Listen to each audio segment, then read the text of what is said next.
एक भी मछली नहीं आती। दूसरी तरफ एक लड़का ये सब देखकर हंस रहा था, लेकिन वो टाइगर इसी लड़के की तरफ आ रहा था। लड़का ये सब देखकर डर जाता है और अपनी नाव की तरफ जाने लगता है। टाइगर लड़के के नजदीक पहुंचता उससे पहले लड़का नाव में चढ़ जाता है और अपने उस पानी के ढांचे को भी ऊपर खींचने लगता है, लेकिन टाइगर ने ढांचे को पकड़ रखा था। लड़का केवल अपना बचाव देख रहा था, लेकिन टाइगर को एक सहारे की जरूरत थी। टाइगर पानी में घूम रहा था, वो नाव के ऊपर जाना चाहता था। लड़का उसे डांट लगाता है। टाइगर की आंखों में मासूमियत झलक रही थी। हर कोई एक जिंदगी पाने के लिए अपना बचाव करता है। लड़का टाइगर की कोई मदद नहीं करने वाला था, क्योंकि इसे भी अपना बचाव करना था। धीरे धीरे रात हो जाता है। टाइगर ने अभी नाव को पकड़ रखा था। लड़के को ये सब देखकर तरस आ गया था। लड़का एक फट्टे को लटकाकर अपने ढांचे में चला जाता है। टाइगर ढांचे को पकड़कर नाव के ऊपर चढ़ गया था। टाइगर को थोड़ी राहत महसूस होती है। अगली सुबह लड़का ढांचे पर बैठा था, जिसे जोरों की भूख लगी थी। अब लड़का अपनी भूख मिटाने के लिए एक बड़ी मछली को पकड़ लेता है। मछली अपनी जान बचाने के लिए तड़प रही थी। लड़का तड़पती मछली को शांत कर देता है, लेकिन लड़के को दुख था कि उसने किसी की जान ली है। वो ऊपर वाले का शुक्रिया करता है। फिर लड़का नाव के पास जाता है और उस मछली को नाव में फेंक कर टाइगर को बाहर बुलाता है। कई दिन से भूखा टाइगर अपनी भूख मिटाता है। लड़के में एक दया थी, वो जानवरों के दर्द को पहचान सकता था। अब लड़का धीरे से नाव के ऊपर चढ़ता है और डंडे को उठाने की कोशिश कर रहा था। तभी टाइगर बाहर आ जाता है। लड़का बहुत ज्यादा डर गया था और लड़के के चेहरे पर एक मछली लगती है। लड़का मछली को उठाकर टाइगर की तरफ फेंकता है, लेकिन वो मछली उड़कर भाग जाती है। टाइगर को पछतावा होता है कि उसके हाथ से एक मछली निकल गई, लेकिन इनके लिए कुछ बड़ा होने वाला था। अचानक यहाँ एक मछलियों का तूफान आता है। सभी मछलियाँ उड़ने वाली थी। ये नजारा देखने में बेहद कमाल का लग रहा था। नाव में बहुत सारी मछलियाँ हो चुकी थी, लेकिन लड़के को टाइगर से खुद का बचाव भी करना था। वो टाइगर को डराते हुए एक बड़ी मछली अपने लिए उठाता है और उस मछली को खाकर अपनी भूख मिटाता है। लेकिन अब लड़का ठान लेता है कि उस खूंखार टाइगर को ट्रेंड करेगा, उसे एक समझदार जानवर बनाएगा, जिससे दोनों इस नाव पर आसानी से सफर कर सके।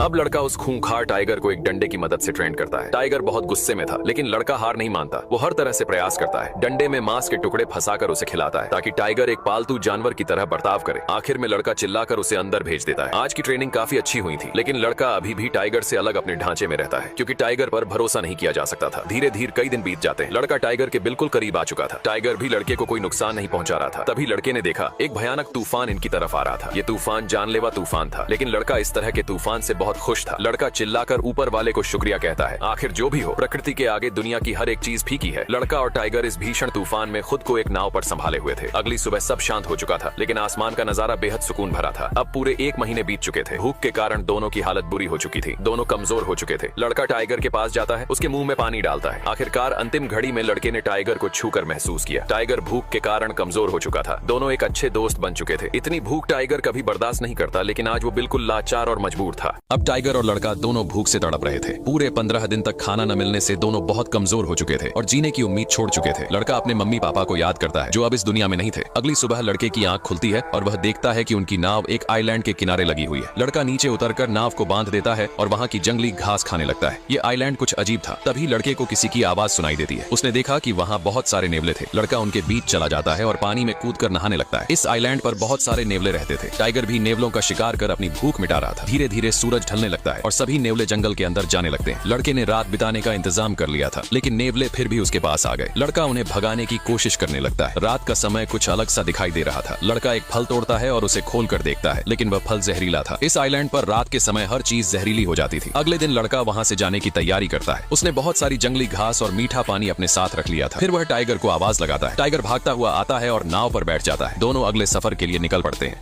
अगले दिन लड़का यहाँ से जाने की तैयारी करता है। उसने नाव में बहुत सारी जंगली सब्जियां और पीने के लिए पानी भर लिया था। वह चिल्लाकर टाइगर को बुलाता है। टाइगर भागकर आता है और नाव पर बैठ जाता है। दोनों अगले सफर के लिए निकल पड़ते हैं। कई दिनों बाद वे समुद्र के किनारे पहुंचते हैं। लड़का रस्सी पकड़कर नाव को खींच रहा था, लेकिन उसमें अब जरा भी जोर नहीं बचा था। वह समुद्र के किनारे गिर जाता है। ये सफर काफी कठिनाइयों से भरा था। टाइगर नाव से नीचे उतरता है, लेकिन वह इतना कमजोर हो चुका था कि उससे चला भी नहीं जा रहा था। धीरे धीरे टाइगर जंगल की ओर बढ़ने लगता है। लड़का उसे ही देख रहा था और यही सोच रहा था कि टाइगर उसे एक बार पीछे मुड़कर जरूर देखेगा, लेकिन टाइगर बिना पीछे देखे जंगल में चला जाता है। तभी कुछ लोग आते हैं और लड़के की मदद करते हैं। हालांकि लड़का बहुत रो रहा था। लड़के की जान तो बच गई थी, लेकिन उसे इस बात का गहरा दुख था कि टाइगर ने एक बार भी पीछे मुड़कर नहीं देखा। वह टाइगर जिसके साथ लड़के ने कई महीने कठिनाइयों में बिताए थे। दोनों ने मिलकर उस दर्द को सहा था। यह एक गहरी दोस्ती थी, लेकिन एक तरफा दोस्ती थी। चाहे दोस्ती हो या प्यार, अगर वह एक तरफा हो तो दोनों ही जहर के समान होते हैं। ये कहानी यहीं समाप्त होती है। आपको ये कहानी कैसी लगी जरूर बताइए।